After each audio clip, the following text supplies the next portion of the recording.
ദേവേട്ടാ. നീയോ? നീ എന്താ ഈ നേരത്തെ പുറത്ത്? ദേവേട്ടൻ എന്താ പുറത്ത്? ഞാൻ കാറ്റുവെള്ളം പുറത്തിറങ്ങിയതാ. ഞാനും അതിനാ കാറ്റ് കൊള്ളാൻ.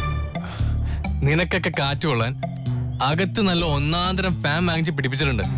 അതിന്റെ കാറ്റ് പോയി കൊണ്ടാ മതി. അതിന്റെ കാറ്റ് കൊണ്ടാല് എനിക്ക് ജലദോഷം വരും. സൈനസ് ആണെന്ന് അമ്മ പറയുന്നേ.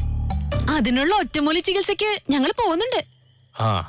അക്കൂട്ടത്തിലെ ഒരു നെല്ലിക്കാത്തളം കൂടി വെച്ച് തരാൻ നിന്റെ അമ്മോട് പോയി പറ. നിനക്ക് അതിന്റെ ഒരു കുറവുള്ള. സൈനസിന് അത് നല്ലതാണോ ദേവേട്ടാ? സൈനസിന് മാത്രമല്ല, പല അസുഖത്തിനും വളരെ നല്ലതാ. എന്ന് ഞാൻ അമ്മയോട് പറയാം, നെല്ലിക്കാത്തളം കൂടി വേണമെന്ന്. ഇത് നെല്ലിക്കാത്തളം കൊണ്ട് മാറുന്ന ലക്ഷണമൊന്നുമില്ല. എന്താ പറഞ്ഞേ? നല്ല കാറ്റെടുന്ന് പറഞ്ഞതാ. ശരിയാ, ഇവിടെ നല്ല കാറ്റുണ്ട്. ഇങ്ങനെ എത്ര നേരം നടക്കും? ഞാൻ കൊറേ നേരം നടക്കും. ചിലപ്പോ നേരം വെളുക്കുന്നവരെ നടക്കും. അപ്പൊ പിന്നെ ഉറങ്ങുന്നതോ? അതിങ്ങനെ നടന്നോണ്ട് ഉറങ്ങും. അതെങ്ങനെയാ? ഒന്ന് കാണിച്ചു തരൂ. എടി പെണ്ണെ, നീ ഒന്ന് അകത്തേക്ക് കയറി പോയേ. കാണു കുണാന്ന് പറഞ്ഞ് പുറകെ ഇങ്ങനെ നടക്കും. ഞാൻ പോയിക്കാം. പക്ഷെ ദേവേട്ടനൊരു കാര്യം മറന്നു പോയത് ഓർമ്മിപ്പിക്കാനാ ഞാൻ വന്നത്. എന്ത് കാര്യം? അന്നൊരു ദിവസം എനിക്ക് വാങ്ങിത്തരാന്ന് പറഞ്ഞൊരു സാധനം ഒന്ന് ഓർത്ത് നോക്കിയേ. നീ കാര്യം എന്താ വെച്ചാ പറ. എനിക്ക് വേറെ 100 കൂട്ടം കാര്യങ്ങളുണ്ട് ആലോചിക്കാൻ. ഓ, ബ്രേസ്ലെറ്റ്. അത് പണിതോണ്ടിരിക്കുന്നേ ഉള്ളൂ.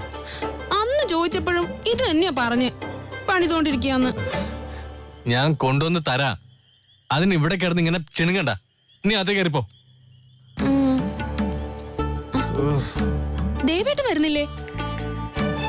നീ ഒന്ന് കേറി പോകുന്നുണ്ടോ പെണ്ണെ? ദേവേട്ടൻ എന്തിനാ എപ്പോഴും എന്നോട് ഇങ്ങനെ ദേഷ്യപ്പെടുന്നേ? അത് നീ എപ്പോഴും ഇങ്ങനെ ഓരോന്നും പറഞ്ഞ് എന്നെ ശല്യപ്പെടുത്തുന്നോണ്ടല്ലേ? ദേവേട്ടൻ എനിക്ക് ഇഷ്ടമുള്ളത് കൊണ്ടല്ലേ ഞാൻ ഇങ്ങനെ ശല്യപ്പെടുത്തുന്നേ. ഇനി ശല്യപ്പെടുത്തും. അയ്യോ, നിന്റെ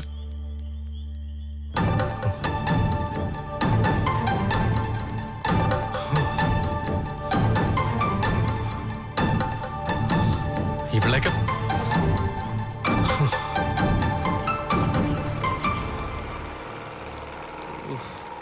ആൾക്കാരൊക്കെ ഒരുപാട് റോഡിലുണ്ട്.